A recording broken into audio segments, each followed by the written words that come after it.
All right, what is up, everyone, and welcome to another special edition of the Football Fandom here on YouTube, presented by the World Elite Podcast, powered by StreamYard, and sponsored by 80stees.com. It's two of your three of the trio. It's Marquise or Marcus with Dylan. You can find me on Twitter at Marquise89 underscore. Dylan, how are you doing, and where can they find you on Twitter? I'm doing good, man. Still at the hospital. Still dealing with stuff with my wife, who's been in here since Monday. But fingers crossed. I think we're leaving tomorrow, finally. And I'm on Twitter at Real Dylan Abear. So football coming up. You can definitely catch me on there for a lot of Saints talk. Definitely so. And of course, yeah, I remember World Elite Podcast itself has been kind of on a hold or on standby for a while, of course, but we're glad we've had a great talk with the league last night. You know, we send our thoughts and prayers to you and your wife. Glad everything's going well, and fingers are crossed y'all get to come back home tomorrow as well, so we can start preparing. At least I had a lot of time to prepare for future episodes, but yeah. And we did do an episode on Monday without you. It's gonna drop soon. I mean, we're not in no rush, but everyone's waiting to hear that new intro we got coming, courtesy of Chaos. Big shout out to Chaos for that. So for sure, it should be dropping Saturday if everything goes correct. If we leave tomorrow, which is looking like we will, I'll get home, I'll rest for a while, I'll edit it, and Saturday morning, the entire world's gonna hear the new intro. Exciting, and it's for those waiting to hear. It's amazing. It's fucking badass. I can't wait for everyone to hear it.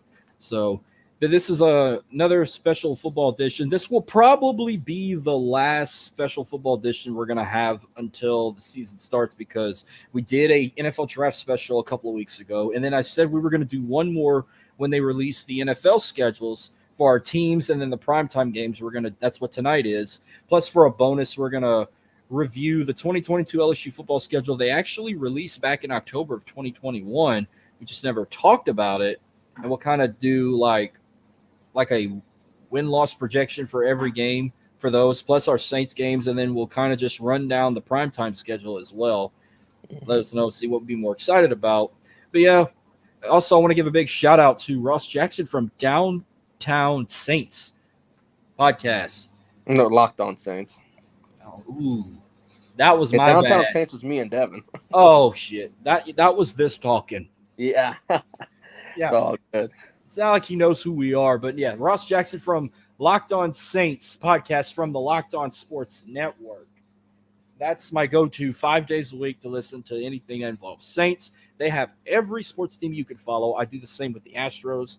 I kind of do the same with LSU until the real season kicks off, and then I'll be following Hey Fight podcast again when that time comes. Well, I'm still follow them. It's just they haven't dropped any episodes since the Texas Bowl. So yeah. That was my bad, folks. I had it all prepared, and I just had a mental loss there. Yeah, fun fact for you, Ross actually joined Devin and I whenever we were still Downtown Saints. So you weren't exactly wrong, but yeah, he did join us for one episode when Devin and I were still represented by the Downtown Sports Network. Really? I'm going to have to go back and listen to that episode, because I think they all do a tremendous job. Like, not just like everyone, like not just him. Also, shout out to Jake Madison from Locked On Pelicans. He does a tremendous job. My brother actually got to meet him during the regular season when they went to the Lakers game against LeBron James and company. Also, I want to give a shout out. I know this don't concern you, but a big shout out to Eric Heisman and Brent Chansey from Locked On Astros as well for giving me my updates 5 days a week on the Houston Astros.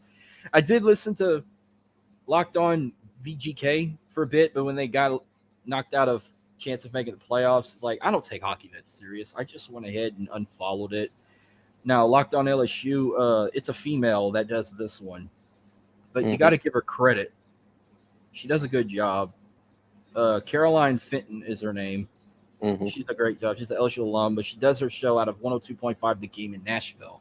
So, but she also covers LSU basketball and baseball and softball throughout the season. So, got to give my go-to on her. But my thoughts go to Jacob Hester for Hey Fighting Podcasts with their show. So I can't wait for that. And Cody Worsham as well. Cody Worsham's the main host. Jacob Hester is his co-host. So yeah, when Hey Fight podcast starts up again, I can't wait to listen to those two again. Give us the X's and O's, in-game depth charts, and all the good shit when it comes to getting ready for a weekly game. Same with the guys doing Locked On. So yeah. Have you heard a ding? Did you hear that ding? I don't think so. I just took it off. I heard a ding because I already logged off of Facebook on the desktop now. But yeah, we're going to go ahead and they just revealed the 2022 schedule for all 32 teams for this season coming. We knew it was going to be today. That throughout the weeks, we've been getting a couple of sneak peeks. Like it was a week ago, we found out the international games. They're going to play 3 games in London, and one of our teams, including the Saints, 1 game in Mexico City again, and for the first time ever, a game in Germany. We'll share all that. But let's talk about, just going to quickly run through preseason real fast. The Hall of Fame game that's played in Canton, Ohio is going to be on my birthday, August the 4th. So when August 4th comes, just know it's a special day because it's my day and it's the official kickstart of football season, but just a few weeks of preseason. They announced it's the Jacksonville Jaguars and the Raiders. Oof. I'm just looking forward to the first quarter of that game, and then it's like, okay, whatever. But yeah, I can't wait to see a little bit of football there. Yeah. They haven't announced the dates for preseason games yet, but the Saints and everyone else are going to play 3 preseason games. I think since COVID, they changed it to 3 games instead of 4. Yeah, thank God. Preseason is almost unwatchable at this point, and so many injuries. Preseason is just where everyone gets hurt. So I'm hoping that everyone stays healthy for preseason this year because the Saints and every other NFL team cannot afford any injuries. True that, especially what happened last year. That's why I tell people, if you're going to play fantasy football, do not do your fantasy draft until after preseason. Right. That's you're talking to a fantasy football champion right now. Take my advice. Draft your team the day after the final day of preseason. Yep. So the Saints are going to play 3 preseason games with no dates confirmed yet. 2 road games.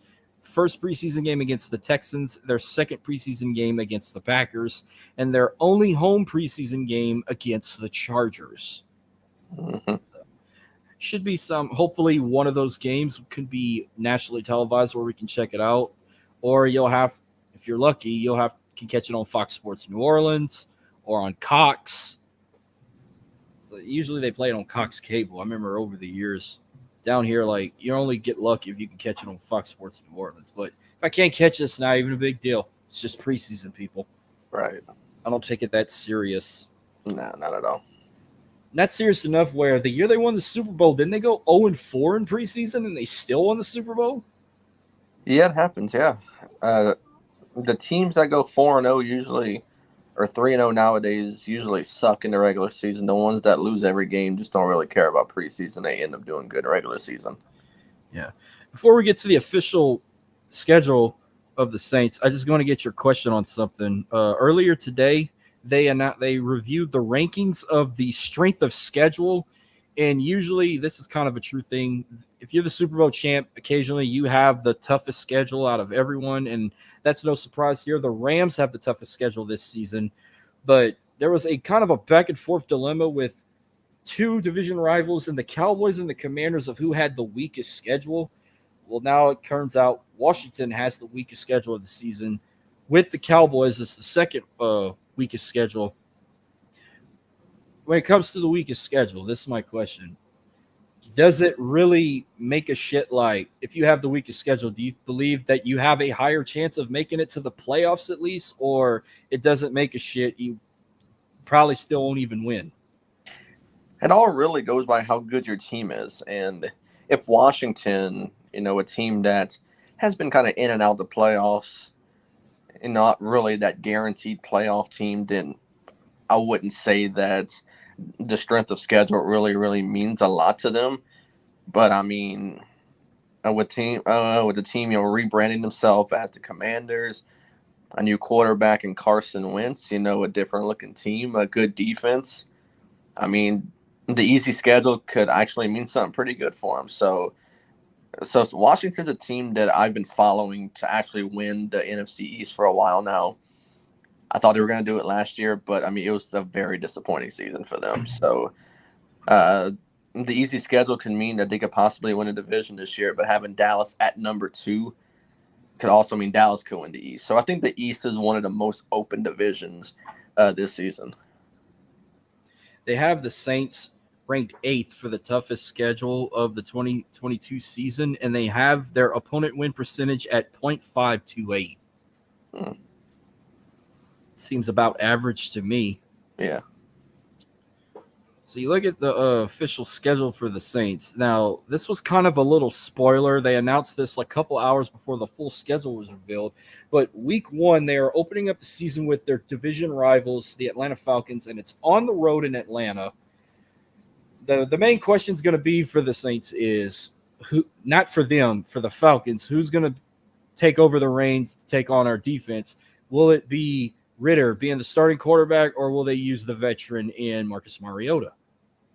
I think Desmond Ritter is going to have a really good training camp and a really good preseason to even get that edge over Marcus Mariota. Because Marcus Mariota, been a backup in Vegas for the last few years. He was a starter in Tennessee. So he has that sort of, I would say, experience to be a starting quarterback. Now to operate this offense that Atlanta has, which is not the most promising one right now, being that Julio was let go, or I should say traded a few seasons ago, and then Calvin Ridley, their top wide receiver, now has been suspended the entire season for gambling while he was taking time off from football. So they drafted a wide receiver in Drake London in the first round, but that doesn't necessarily mean that your offense is fixed right away. Now, their offense could be a little surprising. That's something the Saints defense can't not take lightly. But yeah, Mariota seems to be the guy I would say that would lead that Falcons offense. Like I mentioned, Ritter would have to have just a really good preseason and training camp to even get that edge over him. Yeah, and then week 2 is their home opener, and just like in 2020, they're opening up at home against the Tampa Bay Buccaneers, but once again with Tom Brady, who announced retirement, then 2 months later decided to come out of retirement and play another season, even though he just got offered a 10-year deal with Fox Sports with that insane, incredible amount of money on his salary. So they might as well get ready, because I think after this season, Brady's going to work for Fox Sports. Yeah, the deal's already lined up for him. It's almost like Drew Brees with NBC. They had the deal in place. The moment he retired, he had something already lined up for him. So the Fox deal is pretty much official whenever he retires, which, I mean, kind of surprised me, kind of doesn't surprise me that he decided to come back after that very, very short retirement. But the Saints defense is going to make him regret it. So he would have wanted to stay retired after he plays. Now, going into week 3, this could be a good potential if the Saints can keep on doing what they're supposed to do. They have a chance to be a solid team. I mean, now ever since signing Tyrann Mathieu, their defense moved up in the rankings. I think they're like one of the top 3 defenses going in the 2022 season. Their offense should be good as well. We're getting Jameis Winston back. But their third game, they're taking on the Carolina Panthers at home. So their first 3 games of the season is all division opponents. Could be a potential strong start for the Saints moving on throughout the regular season. They have a chance to potentially go 3-0 in the division and be in first place throughout going into October. But we could potentially see maybe a possibly 2-1 start as well. As best as we want them to go 3-0, something worries me that they're going to potentially at least lose one division game. I think it will be one of the Carolina games. Could potentially be the week 3 matchup. As bad as I want them to go 3-0 at the start, but I'll go ahead and say it now, whether they like it or not. They're sweeping Tampa Bay again. Brady has been cursed by the voodoo mafia and shit, and then Atlanta is not. To me, they're not as strong as they are now that they finally found them another quarterback, and they even got a veteran with all those players lost. So I'm going to claim now that the Saints can win the division, but they're going to win it possibly with a 5-1 record, as bad as I want them to go 6-0.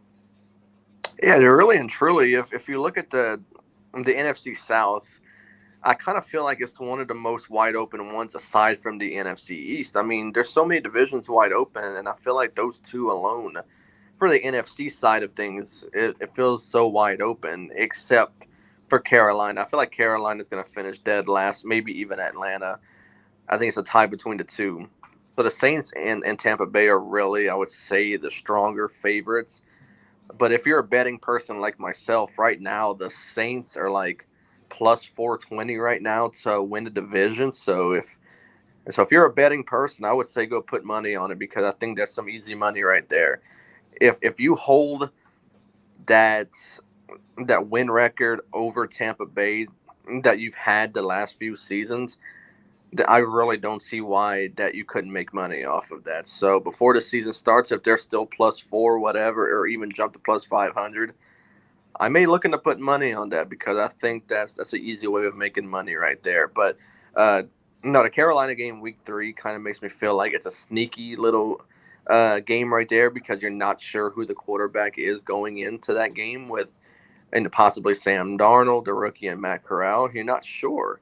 So it's just a different looking Carolina offense. And for me, the Carolina offense never stays the same. It's always a change in quarterback. It's always a change in something. So for me, I feel like that Carolina game is very sneaky, and it feels like it's going to be harder to win versus like the Falcons or the Bucks. So look out for Carolina to be that sneaky little game right there.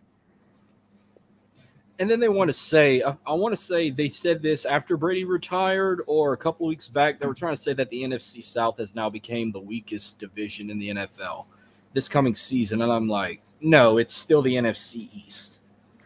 It will always be the Well, NFC East. I mean, look at the NFC East. I think they're only basing it off of quarterbacks. Now, with Brady gone, if he would have stayed gone, Saints obviously have Winston, and this I think was before they re-signed Winston. So we weren't sure of the Saints quarterback situation had they. This was before they re-signed Winston, and then the Falcons, possibly with Mariota or whoever they were going to get. I think they were still saying Matt Ryan at the time before they traded him. I wasn't even sure who the backup was for Tampa Bay, and then you look at Carolina with Sam Darnold. So I can understand why people would say that the NFC South is the weakest. The NFC East, I wouldn't necessarily claim as the weakest because they all really had solid quarterback positioning down there. I would say aside from New York because New York recently declined Daniel Jones's fifth-year option. So after the season, he's a free agent. So the Giants are going to be in the market for a new quarterback after this season. But it's also a prove it type of year for Daniel Jones. So if he wants to be re-signed, he's going to have to really have a breakout season. And with that offense in New York, I really can't see that happening. But no, I wouldn't say the NFC East is the worst division quarterback wise, but I could be proved wrong whenever the season starts because I make a lot of crazy predictions that make me look stupid. So week 4, the Saints go international. They will be the first of 3 games being played in London and a total of 5 in the international series. They will play the Minnesota Vikings week 4 in London at Tottenham Stadium with an 8:30 a.m. kickoff. So remember that, people. Week 4, if you want to watch this team, you got to get up super early and watch them at 8:30 a.m. kickoff. Possibly it'll be on Fox because it's 2 NFC teams. I'm kind of glad. I like when they get a chance to go play in something like this. The only sacrifice is you got to get up super early. And I'm not a morning person, but when it comes to something like this, I'll be up at 7 o'clock on a Sunday getting prepared to watch this game. I have high hopes they can keep their win streak going because they are 2-0 playing in London. Remember, they made their debut in London in 2008 when the Saints played Drew Brees' former team, the Chargers, in a comeback win. And then the last time they played in London, it was against the Miami Dolphins in 2017 where they shut the Dolphins out. So I have high confidence they can keep that win streak and they'll remain undefeated playing in London. That's all I'm going to say about that. So I got this as an automatic win for them. Same here, but I mean, don't look past the Minnesota Vikings. They're a team that really have been giving the Saints trouble more in the playoffs than regular season. But don't count Kirk Cousins out. He's the one that can really just come behind and beat you. So I wouldn't. So really, I wouldn't say it's an automatic win, but I think the Saints team's a whole lot better than Minnesota. So it's just a wait and see. I mean, it's gonna be a good game. Week 5, it's going to be kind of interesting, but I feel like it's going to be a complete turnaround. They're going to be hosting a team that we've had so much stress with, especially in the postseason. They're hosting the Seattle Seahawks, but a different look in the Seahawks without Russell Wilson. This is going to be a complete turnaround. I don't like the Seahawks' chances this coming season. I feel like they're kind of in rebuild mode, so I will give this one an automatic win, in my opinion, against Seattle. At home, by the way, in the Dome. Yeah, if you've watched this Saints team as much as you and I both have, along with multiple members of the Who Dat Nation, I wouldn't say any Saints game is an automatic win because you could be winning by upwards to 14, 17, even 20 points at halftime, and they find some way to blow it and keep it close, even earning a close victory over these teams that they should have been blowing out quarters ago. So yeah, the Seahawks are in rebuild mode. Possibly going in with Drew Lock at starting quarterback unless they make some sort of a weird change prior to preseason or training camp. I don't see it happening because Pete Carroll has already expressed his liking for Drew Lock, saying that he would possibly be the first quarterback taken in this year's draft if he was in it. So that shows his respect that he has for Drew Lock right there. The only other member from the Seahawks I'm really looking at that could possibly be a dangerous target is someone like a DK Metcalf or Tyler Lockett. Other than that, the Seahawks offense doesn't necessarily scare me, or their defense, because now if they're in the Legion of Boom that they had years ago, yeah, maybe, but they're all gone. And this defense is not good at all. So while I wouldn't call it an automatic win, I think it would be easier than the week before when we played Minnesota. Yeah. So week 6, this will be a game that everyone in Louisiana is going to circle on their calendar. October 16th is when they host the Cincinnati Bengals, and the return of Joe Burrow and Jamar Chase coming back to Louisiana, because the last time they were in the Dome, they made history, giving us the greatest season ever at LSU, winning the national championship with a perfect record and with a Heisman Trophy winner. So they're taking on the Cincinnati Bengals, that are defending AFC champions. I am desperate to go to this game. I really, really hope I have a chance to go to this game, and I've made a commitment. I said if I go to this game, I am gonna still wear Saints and still find a way to support Joe and Jamar. I said I'm gonna wear a Saints hat, whether I'm gonna wear an LSU hat with a Saints jersey or I'm gonna wear my LSU jersey with a Saints hat.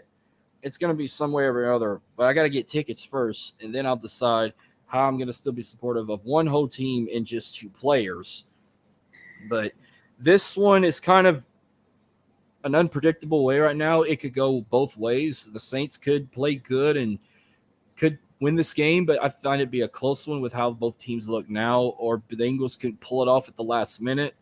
Of course, we want this team to win, but something tells me like with them coming back, there could be a potential way they could win this game, the Bengals. But for our sakes, I mean, we hope they can pull it off against the AFC champs. But either way, I find this game to be very close by a field goal to 6-point lead. Yeah, this game is really going to be the one I believe that tears the state of Louisiana, very apart.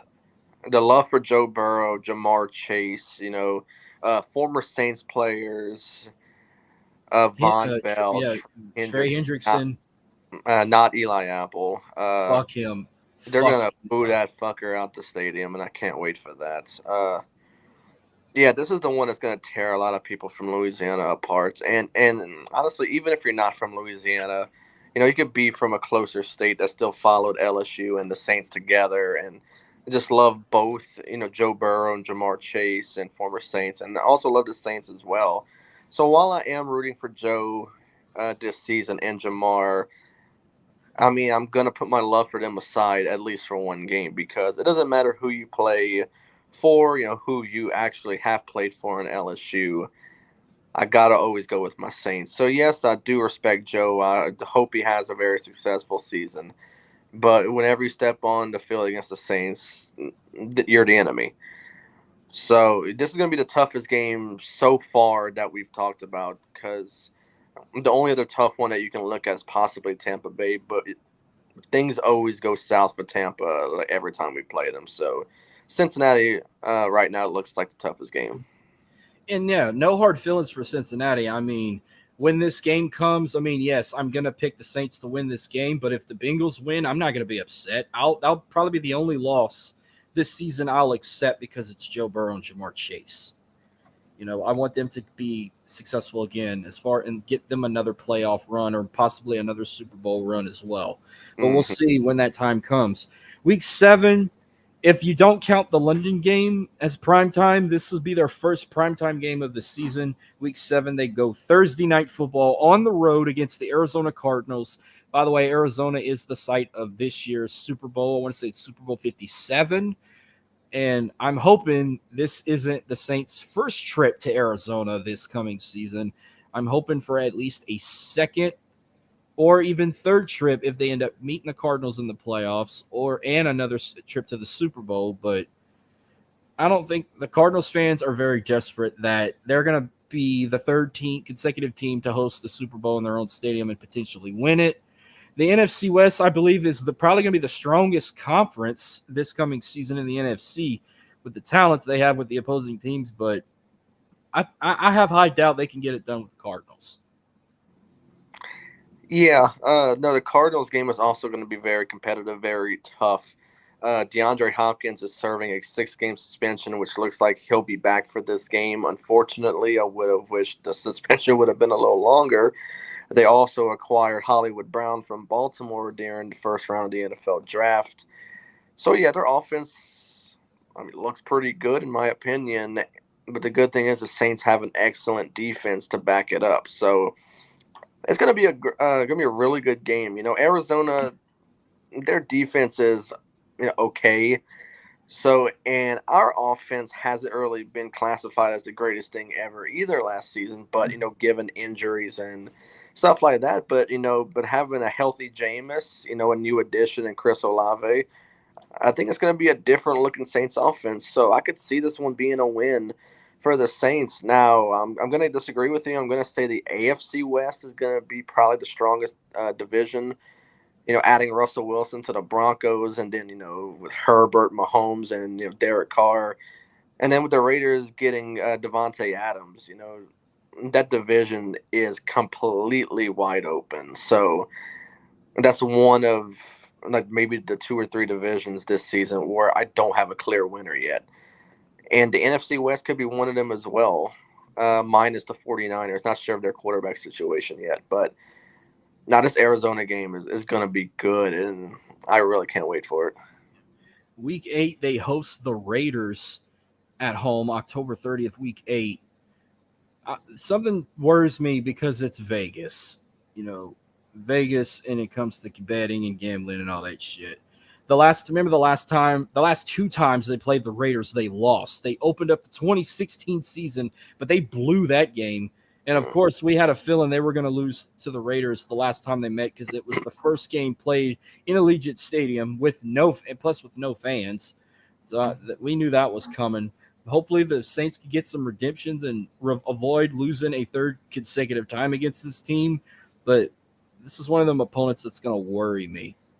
But hopefully, they can potentially win this one, and I could see this being a close one as well with some of the talent they have.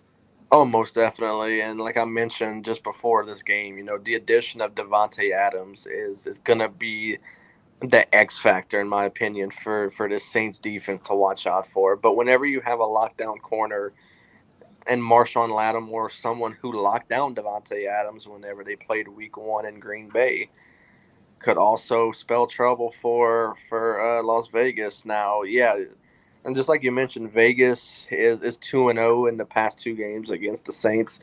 I was at that one whenever the Raiders came back. Jack Del Rio, the head coach at the time, went for 2 instead of going for the game time field goal. and ended up beating the Saints. Now that other one, no fans in Allegiant Stadium, they really just kicked themselves in the ass. They couldn't stop Darren Waller for nothing. But honestly, I feel like the Saints defense has improved so much to where they can make it a more competitive game and potentially snap that 2-game winning streak against us for the Raiders. So yeah, look for this one to be good also. I don't have much to say for this next one, but Week 9 is Monday Night Football. They're hosting the Baltimore Ravens. I think it'll be a fun game to watch, and we'll just see when that comes. I potentially see them winning this one easily, but we'll see when it comes. Yeah, no, the Saints have that little bit of an issue sometimes, no matter who you have on defense, stopping that running quarterback. They've had that problem with Jalen Hurts a few times already, and now with Lamar Jackson being a really good runner. I believe better than Jalen Hurts, obviously, at running. So unless you have that really good spy to watch Lamar Jackson the whole time, I feel like it doesn't matter how good your defense is; he's going to run all over you. But yeah, losing Hollywood Brown in the draft, yeah, it's going to be a different looking offense, but more running than passing, in my opinion, for Baltimore. Week 10, they go to the Steelers. I really don't have much to say about this either. It depends how Kenny Pickett does at camp and what he can do to turn this team around. But I could see this as an easy win on the road. Yeah, yeah. It's gonna be a good game. They Chase Claypool. The loss of Juju Smith-Schuster to Kansas City. It could be a really good game. Pittsburgh finally a new quarterback under helm for the first time in ages. It's going to be a different game for Pittsburgh, different looking offense, but I'm looking forward to it. Okay, Week 11. Okay, he had to disappear for a second. Well, until he comes back, I will say that today's episode is sponsored by ADCs.com. Use our promo code World Elite to get 30% off of your order at checkout for all you 80s lovers out there. Plus, it will help us out. Our second sponsor is Rogue Energy. There's 13 incredible flavors. Plus, did I say 13? Make it 16 now because they have 3 brand new flavors they've dropped before 2022 started. But we still have our promo code. We still have partnerships with Rogue Energy. Promo code is World Elite, just like for ADCs.com. But for Rogue Energy, you get 10% off of your order, whether you're looking for something that involves hydration, power, energy, or just a healthy shake to start your day off right. So while we wait for Dylan, I could say is about looking at the Saints' strength of schedule. I like it, but when you're looking at all these teams, I could potentially see them clinching that division, but hopefully have a decent, better record to get them a higher seed in the playoffs. But I could potentially see maybe 4 losses, maybe no more than 5. You always want your team to have the best record possible. But I could potentially see at least 4 losses, and then I'll kind of explain that with Dylan when he makes his return. But I will say this. On the wrestling side of the World Elite podcast, we will be back later in the weekend. We did a recording Monday. Dylan was unable to attend while he was at the hospital. So we moved on without him, but we will debut our brand new episode with our brand new intro created by Chaos that will be revealed sometime this weekend, potentially on Saturday. Be sure to check it out. The new intro will be revealed worldwide. The trio will be back together as well next week until we get to our next pay-per-view Double or Nothing. We'll do a couple of more nostalgia episodes. We'll do not many topic episodes because we can't think of nothing, but we are celebrating 20-year anniversary of the Ohio Valley Wrestling Class of 2002 graduates of Brock Lesnar, Randy Orton, Batista, and John Cena, who all made their WWE debuts 20 years ago. So for the next 4 episodes, we're going to be doing a little flashback of those 4 guys and do our own couple top lists of favorite rivals, matches, title wins, so forth once I come up with something. But until we wait for Dylan to get back, we hope you guys thank you for all the love and support of our show, World Elite Podcast, plus the many football fandom shows on YouTube. Appreciate all the love and support. Again, you can find me on Twitter at Marquise89_. Dylan's on Twitter at RealDylanAbear. Our other co-host, Jordan, who's not with us tonight, you can find him at Jordan_J2000. The podcast is on Twitter at World Elite Pod. We're also on Facebook and Instagram. Our live stream episodes powered by StreamYard. You can watch anytime on demand on our Facebook page and plus on the World League Podcast's YouTube channel. Some of these episodes, like being recorded on my YouTube channel, you can watch anytime on demand on my channel as well. Just type in Marcus Hay on YouTube. And to find our podcast on audio platforms, you can find it anywhere you can get a podcast, whether if it's on Apple, Spotify, Google Pod, Spreaker, iHeartRadio. We're everywhere you can get to find a podcast. This isn't goodbye. It's just something to kill time until Dylan comes back, because this is a live recording. This is not audio where we can edit all this out and just crop it. If we'll just have to wait until I can think of something. Until then, we'll just be waiting on Dylan to come back, and we'll talk about this next game. I do have a lot to say about. I can kind of share right now with you. Week 11, they're taking on the defending Super Bowl champion LA Rams. And this is going to be one of those. This might be the most circled on the calendar. I said the Cincinnati Bengals was circled. That will be circled too. That will be a friendly matchup. This LA Rams one, this is going to be about payback and redemption and all the bullshit that happened in 2019 with the no call that I'm actually going to share with Dylan when he comes back. But I got a lot to say about this one. Oh, man. But I'm going to take a little quick break myself. And no matter how long we pause, just, hey, when you watch this on demand, feel free to fast forward until Dylan's screen pops back up, because then we'll get back to talking on this matchup, this next contest we're going to have on week 11. So I'll kick back and lounge. I'll put the mic on mute, but just sit tight. And once Dylan comes back, we will continue on with this episode right here on YouTube.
All right, I am back here for just a bit until Dylan makes his return, but I will also say tonight's episode, we're not just going to talk about the 2022 New Orleans Saints schedule.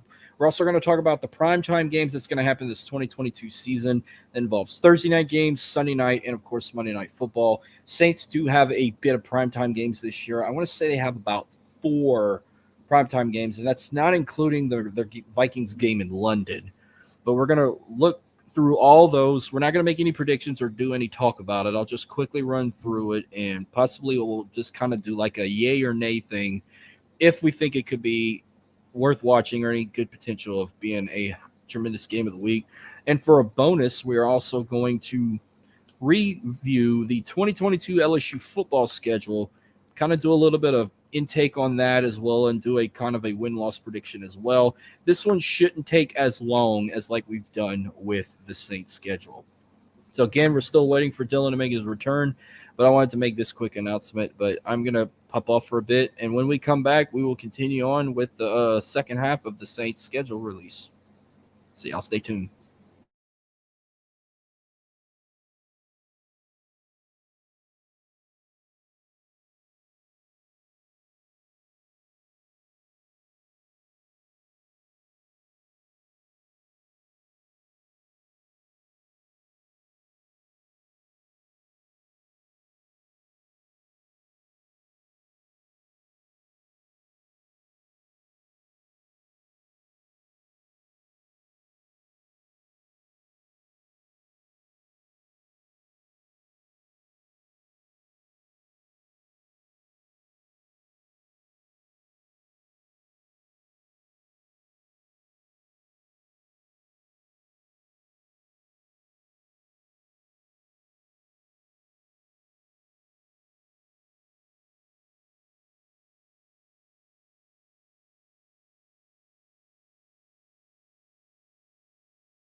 And we are back live for the second half of this 2022 Saints schedule release. Myself and Dylan are back on.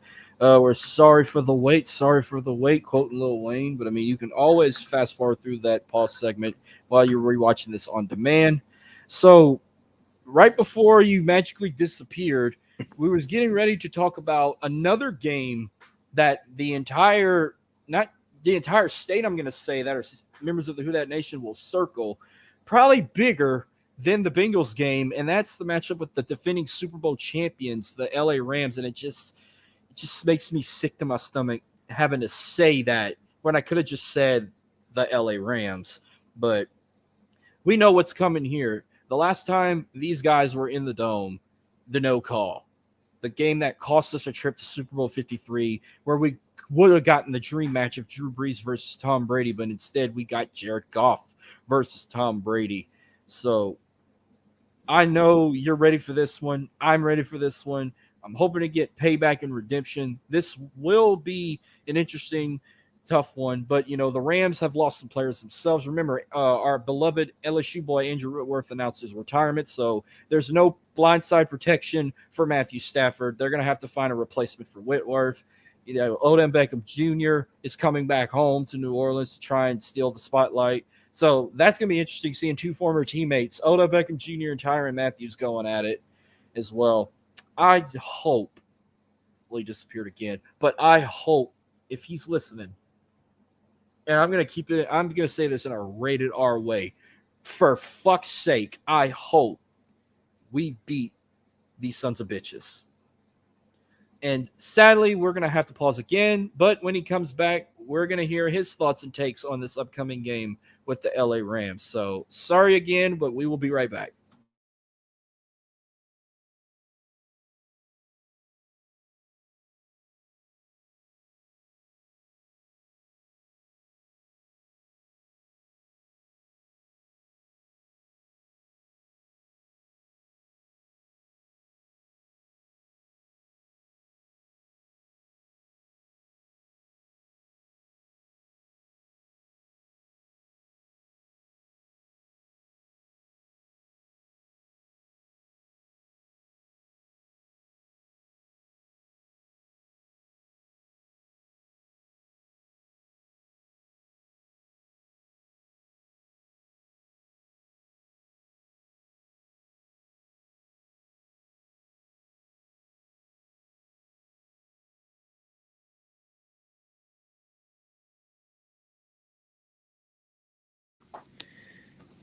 All right, we are back Sorry about live. that. All right, we're back live. And I don't know if you caught my last few words before I hand it off to you with the matchup against the Rams. I said, for fuck's sake, I hope we beat these sons of bitches once and for all, and then we can kind of close this curse book of the no call situation. Most definitely. And honestly, you look at the officiating crew. If you see a one Bill Vinovic as the officiating for one for this game, you know the fix is in because he was the officiant for the NFC Championship game when we got screwed. So this is one of the very few games on my calendar of the Saints schedule that I have circled. And I believe this one has to be circled more than once because of just the story behind it. The no call, the screwing us out of a Super Bowl berth, and that led to one of the worst, if not the worst, Super Bowls ever. 13-3. This team screwed us out of the Super Bowl just to score 3 points in the Super Bowl. I mean, yeah, the team looks different. I mean, they lost Robert Woods to Tennessee. As of right now, Odell's, I believe, is a free agent. He signed with them, but only for I think a year. So I believe he's a free agent right now. With not sure if he's going to go back to LA. And yeah, you mentioned Whitworth also is gone as well. So yeah, the team looks different, but they gained Allen Robinson from Chicago. So I mean, they lost a few pieces, but gained a good one in Allen Robinson. So yeah, their team is good. Defense is good. So it's so shaping up to be a good matchup. But yeah, there's so much potential behind this game for the Saints. So hopefully we don't get screwed like we did a few years ago. If they have that same official, he is going to fucking get booed out of the dome in a fucking heartbeat. Shit, they're gonna do more than boo him. They're gonna throw shit at him. Oh, they will, and they don't give a shit. I don't care if they even get ejected. They're doing it for the love of that team. I can probably see Odell maybe re-sign with that team, but who knows? He's pulling a LeBron James, and he's gonna go sign with another team just to ring chase because that's all he's doing right now. Seems like it, yeah. I see him re-signing potentially. Hell, I wouldn't be surprised if he re-signs to this next team that the Saints got to play Week 12 on the road. This one scares me a lot. They're playing the San Francisco 49ers because of how strong they had this season. Now, potentially, if they do not get Jimmy Garoppolo back, if Trey Lance takes the reins, I still think this could be one of the strongest teams in the NFC. This is one of the teams I have predicted to go to the NFC Championship game again. This is the team that should have played the Cincinnati Bengals in the Super Bowl instead of the Rams because that team was fucking lit. But this one scares me, especially the fact that it's in Santa Clara. They got to go to Levi's Stadium for this. I don't like it, but who knows? Maybe they could pull off this win on the road. Their record playing in San Fran is not that bad. They have a potential decent record at Levi's Stadium, but this one kind of scares me, especially after how strong they had last season, becoming the runner-ups in the NFC. Yeah, and for San Francisco, yeah, I mean, any game could be a potential scary game, and yeah, San Francisco is for sure. But you're still unsure of the whole Deebo Samuel situation they got going on over there. And he was really their true threat on offense aside from George Kittle. So you're not sure of the quarterback situation. You're not sure what's going on with Deebo. I wouldn't really call this one of the scariest games of the season. I would look at the Rams at more of a scary game because I kind of feel like they have more of a put-together team than San Francisco does. So, yeah, it could be one of those potential sneaky games like I mentioned with Carolina earlier this season. But, I mean, like I said, who knows? I mean, from now until then, you don't know what this team's going to look like with quarterback, receiver, or even defense because even their defense isn't that good. So, I don't know. Yeah. Okay, Week 13 for the third consecutive year. Their road game at Tampa Bay is prime time. Except this year, it's Monday night instead of Sunday night football. If we pull this off Week 2 in the home opener, they're definitely going to circle this one on their calendar as well. See if we sweep Tom Brady once again, because ever since he joined the NFC, he never beat the Saints in regular season. Unfortunately, his only win against the Saints was in a playoffs, and it cost Drew Brees his career, forcing him to retire. And I think the streak's going to continue. That would be the best story ever. When Brady retires, he could not beat the Saints in regular season. That's something that we can brag about forever when that comes. The day he finally announces his retirement and he works for Fox Sports. Exactly. I can see it happening, and it's going to happen. Exactly, and that's the argument the Saints fans are going to have until the day they die, is that they're the ones that Brady could never beat in the regular season, but the Patriot fans turned Bucks fans are going to say, oh well, at least we got that playoff win that led to a Super Bowl. Who gives a shit? He couldn't win against us in the regular season, so. I mean, I feel like we had that argument over them. So I honestly feel like this could be the sweep as well. That third consecutive sweep versus the Bucks. Time's the charm. Exactly. Yep. And I would love to have this argument alongside an argument with Falcons fans that, hey, we didn't blow a 25-point lead. We've won our Super Bowl, our only Super Bowl appearance, where you've had two chances and you blew them both times. Just like Carolina, which we don't really argue with Carolina a lot. It's all they know not to fuck with us. But at Tampa Bay, yeah, their only argument with us is we retired y'all's legacy quarterback.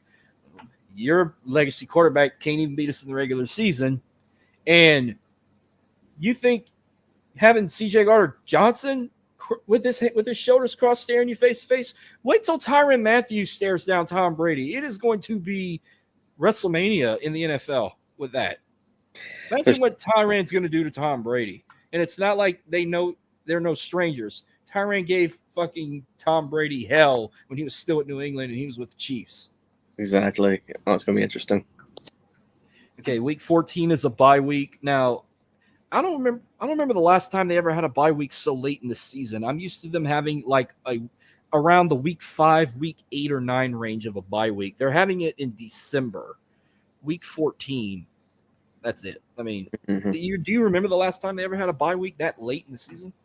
Not that I can remember. Everything's been so early, so very shocking that we have one very late in the season. Yeah. And then week 15, they host the Atlanta Falcons, but they haven't decided yet if it will be a Saturday game on December 17th or a Sunday game on the 18th. I will say for my sake, if they make this a Saturday game, because that's around the time they're going to start playing Saturday games because it's the holidays and Christmas is right around the corner. Mm-hmm. But if this game could potentially be on a Saturday night, I would shoot for the moon to go to this one as well. I wouldn't mind going and see them play the Falcons again. Last time I saw them play the Falcons, that's when Drew Brees broke Dan Marino's record, day after Christmas in 2011. So I'm sure you were there too. You said you were a season ticket holder for so many years. So I was I was on that end zone side when he threw that touchdown to Darren Sproles. Oh, nice. Yeah. Oh, for sure. I was there. Couldn't miss out on that. All right, then week 16, that's Christmas Eve, and due with Christmas being on a Sunday, we know all the NFL games that week are going to be moved potentially to Saturday. They go to Cleveland to play the Browns on Christmas Eve. A lot of people are really worried about this, and Ross Jackson talked about this on Locked On Saints. He's saying this could be a potential warning game for the Saints because, they're not used to playing in that severe cold weather, but this is not – they might have that mild cold. They're not going to have that like Lambeau cold they have in the playoffs in January where it could be like an all white field or just maybe potentially very heavy wind below freezing type. But we know how the Saints they're not doing that. They can't do their best in the cold, but we've been fooled before. So when Christmas Eve comes, maybe we can see another Christmas miracle and they can pull off a win in the freezing cold of Cleveland on Christmas Eve against the Browns with their most passionate, disgusting fan base of the Dog Pound. Yeah, this game reminds me or gives me the vibe of the Saints could be on a roll, like a big win streak, and this is the game right here that could punch them right in the mouth and give them that reality check that they need. They could be winning these games by a field goal or a touchdown, and then they come into this game and they look absolutely horrendous. And for some reason, the Saints do this every season, and I feel like Cleveland is going to be that game to really, really give us a reality check. I hope not, but it just gives me that vibe of it. And I know they just signed Deshaun Watson, but we don't know if Deshaun will really be the starting quarterback with the allegations he's got going on. And then I don't really see potentially Baker Mayfield coming back. I'm pretty sure he'll end up going to another team. So they're kind of in that boat where kind of like the Atlanta Falcons, who's going to take over the reins at quarterback if it's not Deshaun Watson. So that could kind of help us too. Right. Yeah. Week 17, this is another game that will involve severe freezing weather that could give us a reality check. New Year's Day, they go to Philadelphia to play the Eagles, and we know how cold it gets in Philly. Not on Green Bay level, but potentially like a Cleveland level. But it snows a lot in Philly, especially around January, so that could be another reality check for them in Week 17. Oh, most definitely. And I was always talking about how the Vikings give us the trouble in the playoffs. The Eagles give us the trouble in the regular season. Jalen Hurts has had our number the last couple of games we played him. So this could be also, like I mentioned with that Browns game, if the Browns game ain't the reality check, the Eagles one could be most definitely that reality check that we need. So you got to come out swinging against this Eagles team who acquired someone big like A.J. Brown of all people. So, yeah, that offense is going to be pretty dangerous going forward. So you got to come out swinging. And then their final game of the regular season will be their final home game. Week 18, they host the Carolina Panthers. It'll be the second meeting out of the two. The only thing we don't know is if it will be on a Saturday or a Sunday, just like that Falcons game in Week 15. That's all I got to say about that one. Yeah, it's going to be one of those games I'm hoping that, like, towards the end of the season that, we're hopefully wrapping up the NFC South, or like we've already had the NFC South already wrapped up and we're potentially building towards the playoffs to where we can rest everybody. That's what I'm hoping. I'm hoping for that. But knowing this Saints team, knowing that they're still working out offensive kinks, they're working out their defense, gaining star power over there. I'm not going to speak into existence that we're going to be resting our starters in week 18. I mean, I hope we are, but I don't know. Yeah. Well, that's the 2022 Saints schedule. When we're about to look at the primetime games, but this one we're not going to run down every single game. I'll just say what the games are, and we'll kind of just maybe we'll look at certain ones and we can just say like, oh, this will be a great game to watch, or this could be our toilet bowl game potentially or whatnot. So in tradition, the NFL kickoff always kicks off with the defending Super Bowl champs. So NFL kickoff 2022, the LA Rams are hosting the Buffalo Bills at home. They just announced this over an hour, 2 hours ago. So they're taking on a tough AFC competitor and contender, or runner-up against the defending champs. So I think it could be a good game. For sure. Sunday night football. Tom Brady and the Bucs are heading to Dallas to take on the Dallas Cowboys. So it's going to be two teams I hate with a passion going at it. It's one of those I don't give a rat's ass games. Mm-hmm. And then, shockingly, Monday Night Football Week 1 will not be a doubleheader, but Week 2 will when we get to that. But Monday Night Football Week 1 will be an interesting one. Broncos, Seahawks, Russell Wilson going back to Seattle. I'm looking forward to that. It's going to be they're going to probably boo him. I'm pretty sure they've already had Seahawks fans in the Hawks nest that already burned his jersey and everything. Like that's stupid. That is stupid if they do that. And this man has brought a championship to Seattle. He brought in multiple playoff appearances. They traded him. It's not like he wanted out. It's they traded him, and I know they were making that future move to build towards the future. And I guess Russell wasn't a part of that. Now, Week 2, I have a rant about this game right here because of how they freaking exposed it. But Thursday Night Football Week 2, it's Chargers and the Chiefs. That's going to be a hell of a game. But everyone says this game gave this game so much credibility at the draft, not because it's Justin Herbert versus Patrick Mahomes. They gave so much hype for this game because it's going to be the first NFL game on Amazon Prime Video. Who gives a shit? No. Roger Goodell? And that's no something. I'm looking forward to the quarterback matchup, not what fucking network it's on, where you got to pay a fee a month to watch it. Exactly. I'm pretty sure you can catch it on NFL Network if you don't have Amazon Prime. They're not just going to make people pay a fee just to watch it on Prime. Right, yeah. Sunday Night Football Week 2, the oldest rivalry in the NFL, one of my favorites, Bears-Packers at Lambeau Field. And then somehow Monday Night Football Week 2 is a doubleheader. You got Titans-Bills and Vikings-Eagles at the Eagles. So, again, whichever team I say first is the road team, and the team I say last is the home team. Okay. So, Week 3, Thursday Night Football is a division game. Steelers-Browns. Battle for last. I guess you could say battle for last place in the AFC North. Mm-hmm. Sunday Night Football, Niners-Broncos. Monday Night Football, Cowboys-Giants. And then Week 4, Thursday Night Football, Dolphins-Bengals. Tua versus Joe Burrow, of course. Sunday, of course, Saints play the first London game against the Vikings, but they're considered the home team. Sunday Night Football, Chiefs-Bucks. It's Patrick Mahomes versus Tom Brady. Super Bowl rematch, by the way. No, not Super Bowl Super Bowl rematch for 55, not 54. Yeah. And then Monday Night Football, Rams, 49ers, which they always have a great series of rivalry games. They're fun to watch. As much as I hate California teams, when those two play, I've repped the 49ers easily. Mm-hmm. So Week 5, Thursday Night Football, Colts, Broncos. So it should be an interesting one. Sunday Night They have another London game. Giants, Packers in London. That should be an interesting one as well. Sunday Night Football, Bengals, Ravens. It's a division rivalry game. That's going to be a good one. Then Monday Night Football, another division rivalry game, Raiders and the Chiefs. Oh, that's going to be good. Then Week 6, Thursday Night Football, Commanders and the Bears. Could be a potential toilet bowl game right there. That's not good.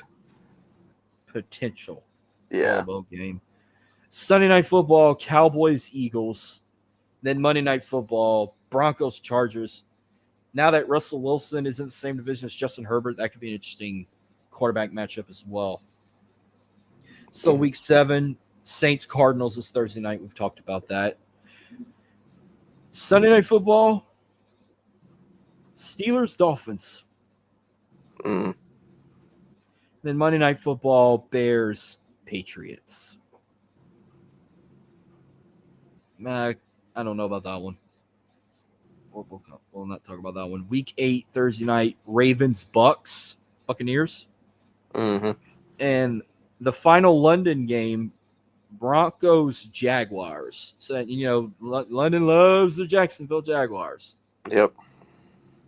Sunday Night Football, Packers, Bills. This could potentially be a good game. It depends how Aaron Rodgers feels about this team. Yeah. Monday Night Football on Halloween night, the fucking Battle of Ohio. Bengals, Browns on Halloween night. You got two teams with Halloween colors. You got the Battle of LSU North, I call it too. Screw trick-or-treating. I am watching this matchup. Yeah. Could potentially be a Deshaun Watson-Joe Burrow matchup as well if Deshaun does become the official starter of the team, which most likely it will. True. Yeah. Thursday Night Football, Week 9, Eagles, Texans. Ugh. I don't have the Texans' full schedule. I want to say this sadly might be their only primetime game. And I might be wrong, but this is their first one I see so far. When we get closer. Sunday Night Football, this should be a good game. Titans, Chiefs. That should be pretty good, yeah. A potential AFC Championship caliber-like matchup. Monday Night Football, Ravens, Saints. So that will be a fun one to watch as well. Yep. Week 10, Thursday Night Football, NFC South rivalry, but not an interesting one. Falcons, Panthers. Ugh, that's terrible. Now, Sunday, November 13th, I will get up early just to see the atmosphere, but Seahawks and Bucks, the very first NFL game in Germany in the Allianz Stadium, that fucking awesome stadium they have. I will check that one out, potentially. We know who's going to win that one. Sunday Night Football, Chargers, 49ers. Monday Night Football could be a potential toilet bowl game for Week 10. Commanders, Eagles. Damn, that's not good either. Thursday Night Football, Week 11. This could be a good game. Titans, Packers at Lambeau. Yeah, that could be good. Could be a good one there. Sunday Night Football, Bengals, Steelers. They always have a good matchup. Yeah, they do. Even when the Steelers are at their worst. Monday Night Football, 49ers, Cardinals, and it's being played in Mexico City. Yeah. That's how they always do it. When it's in Mexico, it's always on Monday night. I'm shocked. I'm surprised it's not the Texans or the Cowboys or the Raiders. Like, that's 3 other teams that, like, I forgot to share, like, not every NFL team has, like, that partnership with another country. Like, the Dallas Cowboys are partners with Mexico. Like, the Rams are partnered with 3 countries, including China, and 2 other. I don't remember the other 2 countries, but one of them is China. They're looking at potentially hosting a game in China within the next year or 2 years. Yeah. So that'd be another crazy lookout. I wonder what the time would be for that. I'm not sure. Okay, Week 12. This is Thanksgiving week. So these are the Thanksgiving games. Your traditional game in Detroit, the Lions are going to host the Buffalo Bills. That could be a toilet bowl game right there. Buffalo fucking dominate that one. This will actually be interesting. Cowboys are going to host the Giants on Thanksgiving. I always like to watch that rivalry. I'll be occasionally rooting for the Giants. And then the final Thanksgiving night game, Patriots and the Vikings in Minneapolis. God, that's not good at all. I don't like that. Probably the only decent game would be the Giants-Cowboys. Yeah, it could potentially be a pretty good one. Sunday Night Football, Week 12. Packers, Eagles. Monday Night Football, Steelers, Colts. Week 13, this will be an interesting Thursday night game. Bills and the Patriots. Yeah, it should be good. I think that's going to be the game to determine the division right there. Probably so. Unless the Jets, the goddamn Jets, surprise us all with that amazing draft they had. Yeah. Sunday Night Football, potential toilet bowl game, Colts and the Cowboys. I could see it being pretty decent, to be honest. And then Monday Night Football, maybe the only Monday Night Football game I'm hyped for, Saints Bucks. Yeah. Week 14, this should be an interesting one. Thursday Night Football, Raiders, Rams. This is where the biased Los Angeles fans are split 50-50 like the New Orleans fans will be with the Bengals Saints game. Right. This will be the game probably they need to get Ice Cube to perform at because he's a Raiders fan, but he reps Los Angeles. And I'm like, okay, who's he really going to rep for there? I know. Sunday Night Football, Chiefs, Broncos. They always have a great rivalry. Monday Night Football, Patriots, Cardinals. Week 15, Thursday Night Football. This rivalry used to always be good when Russell Wilson was with the Seahawks, but 49ers, Seahawks, this could be a potential toilet bowl game if with Seattle being rebuilt.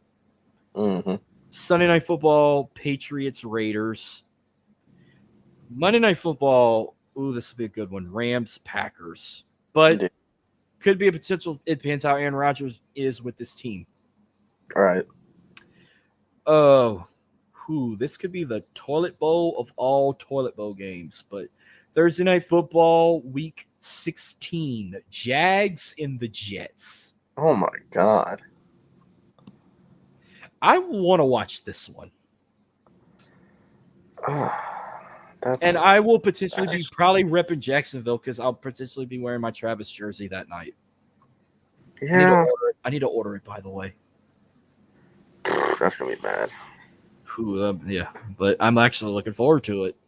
Yeah. Now, shockingly, they're considering this a prime time, but since it's Christmas Eve and it's a Saturday, there will be a Saturday night game on Christmas Eve with the Sunday night crew. Raiders, Steelers on Christmas Eve night. And they also announced 3 games on Christmas Day. And usually, each sport has their own national holiday. Like the NFL has Thanksgiving. The NBA is Christmas. Right. I look more forward to the NBA games on Christmas Day. But hell, we get 3 football games on Christmas Day. I'm good with that. One of the games we knew, Broncos and the Rams, that's the second game on Christmas Day. Yeah. The first Christmas Day game is the Packers and the Dolphins. And then the final Christmas game, Bucks and the Cardinals. That could be pretty good. Oh, we'll have that game on while we're having our family Christmas, but I probably won't be paying attention to it because we're going to have so many people and so many kids running around. Right. And then Monday Night Football, the day after Christmas, Chargers, Colts. Week 17, Thursday Night Football, Cowboys, Titans. It's not bad. And I think that's the final Thursday night game because they never do Thursday night on week 18. All right. Sunday Night Football on New Year's Day, Rams, Chargers. Mm-hmm. And Monday Night Football, January 2nd, I'm looking forward to this one, a potential AFC Championship caliber-like game, Bills and the Bengals. That should be really good. And then week 18, all games are on Sunday. They have announced there will be a Sunday Night Football game on NBC, but they haven't announced it yet. But it's going to be a division rivalry game because all the games are division rivalry games. I guess it depends who has the best record. Mm-hmm. I doubt they'll give it to a game with one shitty team versus an average team or a good team versus a shitty team. We've seen it happen before. Mm-hmm.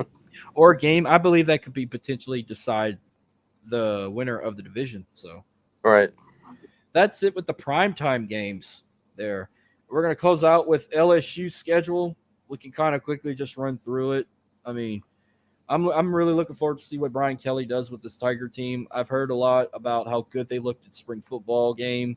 They've had their L Club spring game. So Brian Kelly's making his official debut as the head coach on Sunday, September 4th, week 1. While all the games are being played on Saturday, they're going to be the only Sunday game.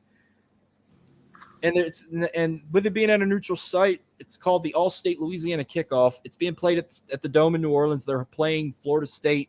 LSU is the home team because, they're 80 miles from New Orleans is 80 miles from Baton Rouge. Mm-hmm. Do you have any take you want to say in this game? I mean, we're not going to really have to say any takes with all the games, but do you have anything with the Florida State matchup? No, Florida State was absolute dog shit last year, but this is a true test for Brian Kelly coming into a high-powered SEC an offense that, I really hope he's used to. He was, in Notre Dame, but he's playing these horrible teams that Notre Dame was easily able to beat. So now he comes into a high-powered team like LSU. Obviously Florida State's not SEC, but, they could surprise teams this year. They were bad last year. But, this could be that game that is a true test to see how good Brian Kelly is with this LSU football team. Now, the fact that they're playing this in the Dome, they actually gave this game a title, calling it the All-State Louisiana Kickoff. Do you think this is just a one-and-done thing, or do you see this kind of being an annual thing, having the season kick off in New Orleans every year, where it's a neutral site game with two teams from opposite conferences? I think it would be pretty nice if they kept it, just like how they have the kickoff in Atlanta Stadium.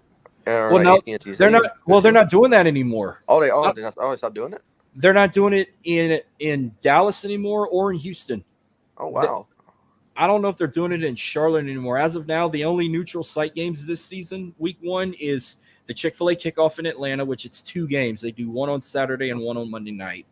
Oh wow! And now they have this, but the fact that they're calling it a Louisiana kickoff, do you think it's going to be, if they decide to say, hey, let's do this yearly, week 1, do you see in it being inviting 2 teams from a Power 5 conference, or do you see it being a Louisiana team kicking it off with another opponent? Calling it the Louisiana kickoff, it could be just that coincidence it's in Louisiana, or they could bring a Louisiana team, but right now, I think it would just be one of those Power 5 matchups. Yeah, for sure. Yeah, that makes more sense because who else would you have as big as LSU open up the season like this? Besides UL, maybe that's the only team. I don't see Louisiana Tech doing it often, or even Tulane. That's not even UL Monroe. That's like your only options. Right. I would rather just be like Power 5 teams, like having mainly SEC. It could be SEC versus ACC one year, then it's SEC versus Big Ten another year, SEC versus Big 12 another year, then rotate it. Fuck the Pac-12. We don't want them over here. Yeah. Now, his Tiger Stadium debut as the head coach, they're taking on Southern University, which is 8 miles across town. And shockingly, this is the first time ever LSU and Southern's playing in Tiger Stadium for football. I'm only looking forward to the halftime show, the Golden Band from Tigerland and the Human Jukebox. That's all I'm going to say about this game. Yeah, same here. Y'all should come to that game. If you've never seen the Human Jukebox, you need to see them. It's fucking awesome. Well, they've played it before at halftime at a Saints game, so I've seen them before. What? Damn, you just came right after we talked Saints football. I'm pretty sure you were watching the whole time. Yeah. The fuck? Look who we got on. Well, real quick, do you have anything you want to say on the Saints schedule? Like, what game are you looking forward to the most? Saints Buccaneers. Yeah, there we go. What about the Bengals or the Rams? If you had to pick out of them two, which one you'd be more hyped for? Against Joe Burrow and Jamar Chase, or bringing a team back that cost us a Super Bowl trip? Oh boy, I would like to see Joe Burrow in them. I'm shooting for that game, by the way. Yeah, and all right, yeah. I told him about Florida State. That's gonna be an exciting one. I'm actually buying my ticket tomorrow for that game. Being a season ticket holder, I've gotten the email of the season ticket pre-sale, so I'm buying my ticket tomorrow. Nice. I'm sitting up high because for season ticket holders, we could pay $50 to sit up in the nosebleeds. Mm-hmm. I'm not paying $175 to sit in the lower bowl. Not for that fucking game. No. It'd have to be a playoff game if I'm gonna pay that much. Right. So yeah, I said their home opener is against Southern, a team they've never played in football, but they played in everything else. But I said the only reason that game is going to be sold out because everybody wants to see the halftime show with the human jukebox and the Golden Band from Tigerland. Right. So y'all should go to that game. That's gonna be one of the easiest games to get. Like, hopefully, I run it, or hell, we can all just ride together. Probably so, yeah.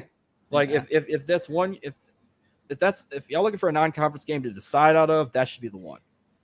Probably so, yeah. And then week 3 is their SEC opener. They're hosting Mississippi State, so they're taking on Jay Leno's team. I mean, Mike Leach's team. Hopefully they can pull it off because, the Mississippi State's one of those sneaky little teams. Right. Week 4 is a non-conference matchup. They're hosting New Mexico. So if you count Florida State is considered a home game, even though they're not playing in Death Valley. So their first 4 games of the season are home games. Yeah. 4-game home stretch. Then they get their official road game. Week 5, they go to Auburn. And Auburn is one of their toughest rivalry games. It's always a close one, but it's always closer when they're at Jordan Hare. Right. But there's a lot of doubt on Auburn this year. Like, they're predicted not to even make a bowl game this year. God damn. The fact that they lost their quarterback and he's going to Oregon. Mm-hmm. So I think, but Auburn still plays them tough. We'll see what happens. Week 6. I'm only looking forward to this one because I only have 2 teams left in the SEC that I haven't seen play yet. One of Tennessee. Tennessee and Missouri are the only 2 teams I have left in the SEC. I've never seen them play until Oklahoma and Texas comes in a few years. But this is week 6. Week 6 they host Tennessee. This should be an interesting one. Y'all have any take on that one? It should be a good one. I mean, I don't really know who all Tennessee has right now. I mean, they had one of the weakest schedules last season, and they were one of the weakest teams last year. Mm-hmm. Week 7 is one of those games everybody circles. Week 7, they go to Gainesville to play the Florida Gators, another team that was not predicted to make a bowl game next year. Because sadly, the best team in the state of Florida right now is still UCF. Yeah. So if y'all want to join along with me, it sucks to be a Florida Gator. And no disrespect to Trevor Etienne. I know he's going to play for the Gators. I'm looking forward to watching him. Hopefully he plays all 4 years like his brother did. I get to see him twice in Tiger Stadium.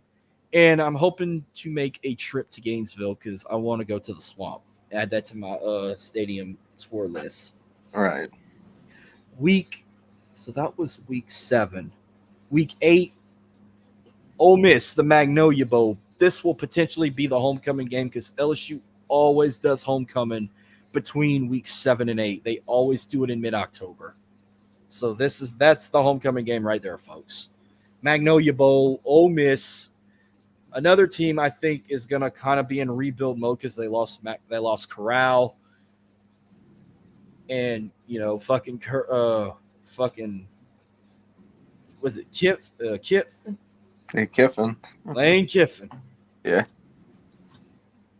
This is a good game coaching wise. Brian Kelly versus Lane Kiffin, but I don't know who they got at quarterback. Now Corral got drafted, so to the Carolina Panthers. So nothing for Miles Brennan. This should be an easy if he's named starter, which I think he'll be the starter quarterback, unless they give it to the Arizona State transfer, Jaden Davis. But I don't see Jaden Davis being the starter.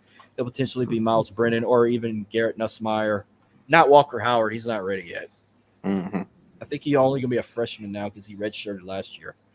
So, Ole Miss. Then, of course, tradition. Before they play Alabama, they got the bye week, week 9. Then it's the big one, Alabama, November 5th, week 10, at home in Tiger Stadium. Alabama's coming. Nick Saban's coming. Bryce Young's coming. Whoever else they got's coming. I'm going to say this now, and I'm going to give you a warning now. Let's say this is 2019 all over again. We're undefeated. We have the momentum to beat this team. Okay, the last time they beat Alabama was 2019, but it was in Tuscaloosa. Correct. The last 2 times they beat Alabama was in Tuscaloosa. This is in Baton Rouge. They haven't beaten Alabama in Death Valley since 2010. I'm giving you a warning now. If they win this game, they're going to rush the field. Goalposts are getting torn down. Millions of dollars of damage is going to be. There's going to be cars flipped upside down on fire. Tigerland is going to be burned to the fucking ground. Baton Rouge is going to be Call of Duty. Modern Warfare. That sound is going to be looking like the end of the world because everyone is going to be over the hump of finally beating Alabama in Death Valley. It's going to be fucking crazy. Right. And I'm ready to see it happen. I want to rush the field again so bad. That was the best feeling ever when I did that in 2018 when they upset Georgia at number 2. When they beat was it Jake Fromm? Yeah. Jake Fromm was quarterback for Georgia. Mm-hmm. So yeah. And then week 11, they go on the road to take on Bacon Bits, the Arkansas Razorbacks for the boot. We need to get that boot back. Yeah. We need that boot back. And then I don't remember when was the last time Arkansas was the odds-on favorite for this, because Arkansas is going to be fucking dangerous this year. Oh, yeah. Yeah, they will. What makes me laugh was they have them as a potential favorite to win the West. I'm like, are you fucking serious? They have people who think they could beat Alabama. I wouldn't go that far. I wouldn't go that far either. No. When they play each other, as much as I hate fucking Alabama, I'm picking Alabama. I will bet Alabama on that game, and Alabama will cover the spread, whatever the lineup is. Mm-hmm. So I'm not keeping up with whatever week number it is. It's got to be that was week 11. So week 12, week 12, senior night, it's UAB non-conference game. Senior night's against a non-conference team. At least they're playing somebody they can beat. Yeah. And then Thanksgiving week, they go on the road to Texas A&M, another team we could be considered underdogs with. All right.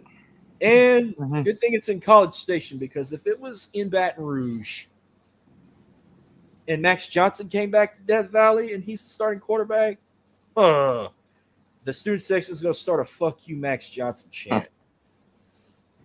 I thought you were going to say cars going to be on fire again. No. I'm surprised it didn't happen last year with the season we've had, and they pulled it off. Ogeron's last game in Death Valley, they pulled it off against A&M. But remember when they did that to TJ Finley last year. When Auburn came, they chanted "fuck you, TJ" when he took the field. Damn.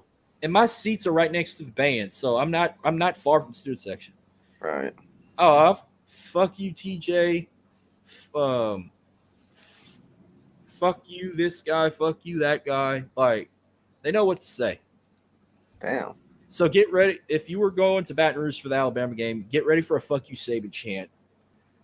They're probably going to call Bryce Young overrated because he won the Heisman. And if they lose the game, they're going to chant a "fuck you, Bama" chant, like always. That's a tradition if they lose to Alabama. Yeah. So, yeah. Now, I did say Brian Kelly's first year with LSU, I could see them. They're going to make a bowl game. I see them having an average. I'm not saying an average year, but a year good enough to at least make a New Year's 6. Yeah. I see them losing no more than 2 games. Yeah, I see 2, possibly 3. Yeah. Something tells me when it's Alabama, Arkansas, they're not going to lose both. They're going to win one and lose the other. If they lose to Alabama, they're going to beat Arkansas. If they beat Alabama, they're going to lose to Arkansas. Right. That's it there. And then that second loss will potentially be Texas A&M. I'm hoping not, but I see them losing no more than 2 games and hopefully make a New Year's 6. Yeah. Now, I'll give LSU at least 2 or 3 more years until they're back in the playoffs. Brian Kelly's going to bring them to the playoffs. Yeah, he will. Yeah. So that's all I got to say on LSU's football schedule. Do y'all have any more? Nope, I got nothing. Nope. Well, I think that'll about do it. I was going to reveal the Raging Cajuns football schedule, but I don't really keep up with UL. It's just showing love to the area. But Yeah. I think now that they got a new head coach, I think they should have a decent season. Yeah. Looking at this schedule, I see them at least losing maybe 2 games. I mean, week 1, they're hosting Southeastern at home. Week 2, they host Eastern Michigan. So you see them going 2-0? Yeah. I mean, the team's good. I mean, they had a good coach last year, but I mean, they have a good team. So yeah, they could potentially, be dangerous in their conference. So yeah, they could easily go 2-0. Well, I could see them going maybe 5-0. Week 3, they go to Rice. Mm-hmm. I don't know why they're playing this one so early. Week 4, they're playing UL Monroe. Oh wow. They're not ending the season. They're playing that rivalry game, and that's their first conference game. So that's 4-0. 5-0, they play South Alabama. Week 5, they play South Alabama, and that's homecoming. Mm-hmm. They got a bye week 6. Week 7, this is a Wednesday night game. They like to play at least 1 or 2 games on a weeknight. Mm-hmm. This one I'm going to have circled on the calendar. They're playing Marshall, Oh, a New Orleans Bowl rematch. Yeah. But they're playing at Marshall. They're going to Huntington to play this one. This one can go either way. This could be a loss for them. It cannot be a loss. Yeah. Then they host Arkansas State. That's another team that plays them tough in the conference, but I could see them winning that because it's at home. Then they go to Southern Miss. It could be a loss. It depends how Southern Miss is. They're usually a good team. Then they go to Troy. No. Troy. No, they host Troy. I'm sorry. Senior night is on a Thursday night. They're hosting Georgia Southern. Mm-hmm. Their last 2 games of the season are on the road. This one is a loss, but they might not be a loss. They have beaten Power 5 teams. Remember, they beat Iowa State. But they go to Florida State. You see them beating Florida State, or you think Florida State's going to pull it off? If we get the Florida State from last year, yeah. But I'm not sure. And then they close out the regular season at Texas State. Yeah. I mean, they have a good. Yeah. Oh, they'll make another bowl game. It just I see them probably. I see maybe 3 losses. They'll probably lose. No, Marshall will probably be a loss. Southern Miss could probably be a loss. Florida State, I'll say, is a loss. Yeah. Another Troy's kind of like one of them other teams, but I think they could pull Troy off just because it's a home game. Mm-hmm. I think that will do it there. Jordan came at such short notice, but he came just in time. So yeah, that will do it. And then if people go back and rewatch this, we do apologize for the pausing. Dylan's still at the hospital when the nurse walked in, so we've had like 2 long pauses, like no more than 5 minutes. So you feel free to fast forward through that. But again, this is actually the final bonus edition of the Football Fandom until the season starts. Yep. Unless like something major fucking breaks out, but I don't see it happening. If it's something major, hopefully it's a good thing. Not bad. Not bad. But yeah, I feel like the next time we're going to be talking football again will be in August. Mm-hmm. At the end of August, or actually September. I'm not. Well, no, August because of college football, not preseason. Mm-hmm. So probably next time we talk NFL will be September. Which right. It's not far away. It's only 4 months away. Yeah. But next time I feel like we're going to talk football again, it'll be in 3 months because we don't really. I didn't even watch the last USFL game. I knew the Breakers won, but I ended keeping up with it. I completely forgot about it because it was Mother's Day. You're right. I watched that at the end. I was too busy celebrating Mother's Day, and I was swimming and getting drunk. Nice. So, but that will do it. So the next time we're all 3 going to be back together, we're going to be going back to the old roots, talking wrestling, and even doing audio recordings. So you can find me again for the 3rd time. I'm going to mention this. You can find me on Twitter at Marquise89_. Dylan's on Twitter at RealDylanAbear. Jordan is on Twitter at Jordan_J2000.